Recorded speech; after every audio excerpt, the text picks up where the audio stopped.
Brigade Al-Quds kembali menyerang pertemuan militer Zionis di Jabal Al-Rayas di sebelah timur Jabalia.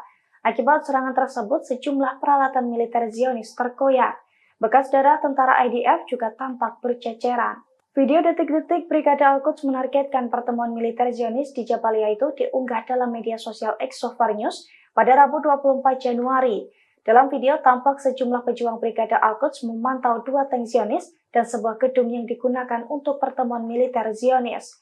Tak berselang lama, Brigade Al-Quds tampak menembakkan peluru kendali ke posisi Zionis tersebut. Serangan itu pun tampak tepat sasaran dan menimbulkan ledakan dahsyat. Sementara dalam video lainnya menunjukkan beberapa foto reruntuhan gedung tersebut.